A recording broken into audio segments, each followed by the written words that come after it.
Buenos días, aquí Augusto Townsend, curador principal del Comité, con las noticias de hoy, lunes 19 de agosto del 2024. El podcast de hoy llega con el auspicio de la Fundación Crossland, cuyo compromiso con el desarrollo del Perú se da a través de la educación, brindando oportunidades educativas para la construcción de una sociedad más informada y más próspera. Y también de Big Bang Group, una firma de selección de talento y consultoría que ha venido acompañando por más de una década a empresas líderes y que, como empresa B, está enfocada en generar valor compartido desde una lógica de triple impacto económico, social y ambiental. Muy bien, vamos con las noticias más importantes de esta mañana y también lo más saltante de los programas dominicales de anoche. Primera noticia, la congresista de Perú Libre, María Agüero, volvió a estar en el centro de la atención porque Punto Final sacó la segunda parte de un reportaje que ya había revelado el domingo pasado, implicándola en un nuevo caso de, entre comillas, mochasueldos. En el reportaje anterior se mostraba cómo Agüero utilizaba a un trabajador de su despacho, César de la Cruz, como intermediario para llevar a cabo este recorte de sueldos de los demás trabajadores de su oficina. Según pudo evidenciar anoche Punto Final, de la Cruz le transfirió más de 27.000 soles a un tercer personaje que ahora es importante para esta trama. Resulta que el dinero se lo transfería a otro trabajador de Agüero, Edson Flores, militante de Perú Libre, que es su chofer y que maneja la oficina de Agüero en Arequipa, de donde proviene pues la congresista. Varias de esas transferencias se hicieron justo coincidiendo con viajes de Agüero a dicha ciudad. Una trabajadora de Agüero, Joyce Mejía Pascual, reveló incluso que la congresista les pidió aportar tiempo atrás a la campaña de Edson Flores cuando este postuló en el 2022 a la alcaldía distrital de Melgar en Arequipa. Así es como el programa dominical sospecha que Agüero sacaba pues el dinero sin que hubiese rastro en sus cuentas personales, cosa que ella siempre ha invocado en su defensa, el hecho de que el dinero no pasó por sus cuentas. En efecto, bien podría estar diseñado este esquema para que ella llegara a entrar en propiedad de ese dinero sin que efectivamente pasara por las cuentas. Pero Punto Final revela más cosas, que Agüero le habría pedido a sus trabajadores que que se queden, por ejemplo, en su casa cuando viajaban a Arequipa para que le dieran el dinero que el Congreso les pasaba para cubrir su alojamiento, entre otras cosas. Al ser confrontada nuevamente por Christopher Acosta de Punto Final sobre estos temas, la congresista Agüero solo atinó a calificar de, entre comillas, prensa mermelera a quien la estaba, en este caso, denunciando con pruebas. Segunda noticia, el defensor del pueblo Josué Gutiérrez se presentó anoche también en Punto Final y le hicieron varias preguntas sobre su decisión de presentar una acción de inconstitucionalidad contra partes de la ley de extinción de dominio, que, aprovecho para recordarles, es una herramienta legal, la extinción de dominio, que se utiliza en la lucha contra la corrupción y otros delitos porque permite revertir transacciones por las cuales una persona pudo haberse hecho propietario de un bien de manera ilícita. ¿Por qué era necesario inquirir al defensor del pueblo por este tema? Pues porque su ex cliente, Vladimir Cerrón, recordemos que fue su abogado personal tiempo atrás, es un afectado justamente por esta ley, que ha permitido que le incauten cuentas bancarias donde tenía cerca de 1,5 millones de soles, cuya procedencia Cerrón no ha terminado de explicar convincentemente.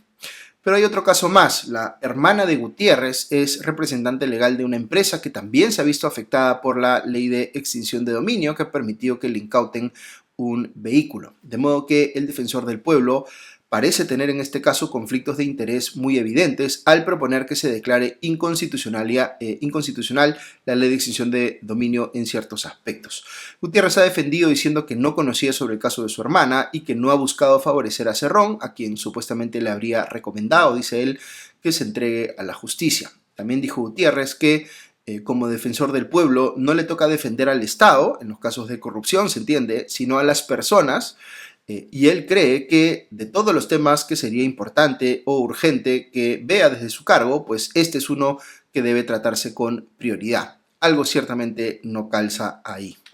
Por otro lado, en Punto Final le preguntaron a Gutiérrez sobre el proceso de elección de los nuevos integrantes de la Junta Nacional de Justicia, porque el propio Dominical había mostrado irregularidades en el caso de la formalización en el cargo del rector de la Universidad Ricardo Palma, Segundo Romero Revilla, que justamente es una de las personas que integra el comité que decide esos nombramientos. De no resolverse esta irregularidad podría llevar pues a la anulación de todo el proceso. Finalmente le preguntaron también a Gutiérrez por su posición en torno a la elección en Venezuela, porque él ya había mostrado en anteriores declaraciones cierta favorabilidad al gobierno de Nicolás Maduro, que a estas alturas resulta muy evidente que controla el Consejo Nacional Electoral venezolano y que ha propiciado la proclamación de un resultado electoral visiblemente fraudulento en favor de Maduro. Una vez más, Gutiérrez intentó eludir la pregunta diciendo que él es, entre comillas, respetuoso de la autodeterminación de los pueblos. Ok, tercera noticia. Aunque estamos todavía lejos de la elección del 2026, o las elecciones del 2026, ayer se publicó en el diario El Comercio una encuesta de Datum que muestra que están pensando los peruanos sobre este venidero proceso electoral. 8 de cada 10 encuestados dicen que aún no están pensando en por quién votar en el 2026. Solo un 28% dice que le interesa mucho la política, mientras que un 43% responde que le interesa poco y un 28% que no le interesa nada. Sin embargo, cuando se les consulta cuál debe ser la prioridad del próximo presidente o presidenta, lo que figura primero con un 27% es mejorar la economía y crear empleo. Luego con un 20% en segundo lugar combatir la corrupción y en tercer lugar con 16% mejorar la seguridad y reducir la criminalidad.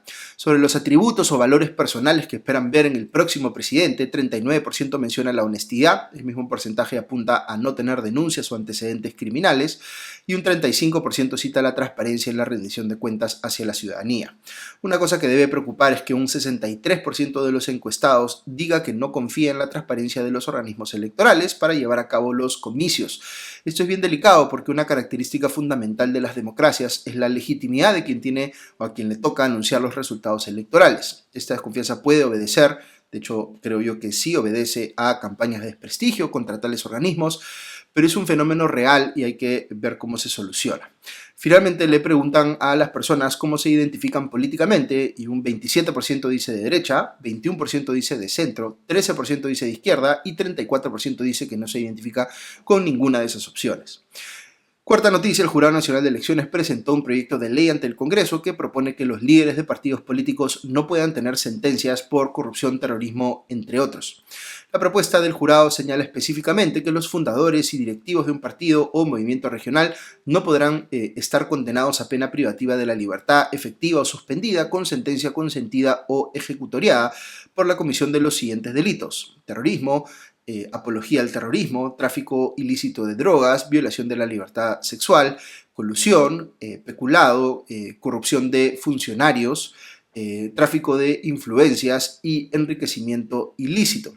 Además, plantea que la participación de un partido o movimiento regional sea suspendida en la elección en curso o en la más próxima si es que tuvo conocimiento de que uno de sus líderes en ejercicio del cargo fue condenado y no se retiró del cargo ni se comunicó al Jurado Nacional de Elecciones. En la fundamentación de la ley, el jurado señala que es necesario que exista una regulación que impida que las personas condenadas por los delitos antes mencionados puedan ser directivos o figurar como fundadores de un partido o movimiento regional, debido a que esas posiciones ameritan que sean personas idóneas y con una trayectoria profesional y personal correcta. El jurado argumenta que esto permitirá afianzar la confianza de los ciudadanos en los partidos políticos, lo cual fortalecerá nuestra democracia y sistema político. Claramente no es la única reforma que se necesita en ese sentido, pero lo que está tratando de hacer aquí el jurado es evitar pues, que en los altos cargos de los partidos políticos haya gente con cuestionamientos muy graves. Este proyecto de ley llega unos días después de que el congresista Luis Cordero Jontay, miembro de la bancada de Somos Perú, presentase una propuesta con el objetivo completamente opuesto, vale decir, abrirle la puerta del Estado a sentenciados por corrupción. Cordero Jontay planteó eliminar la restricción que impide que personas sentenciadas por corrupción puedan postular a la presidencia o vicepresidencia de la República, incluso luego de haber cumplido sus sentencias. Esta iniciativa del jurado va a modificar la ley orgánica de elecciones que prohíbe la postulación de personas condenadas, o mejor dicho, esta iniciativa de Jontay, va a impedir la postulación de gente condenada en su condición de funcionario y servidor público por delitos de colusión, peculado o corrupción de funcionarios, aun cuando hubiesen sido rehabilitados. Quinta noticia.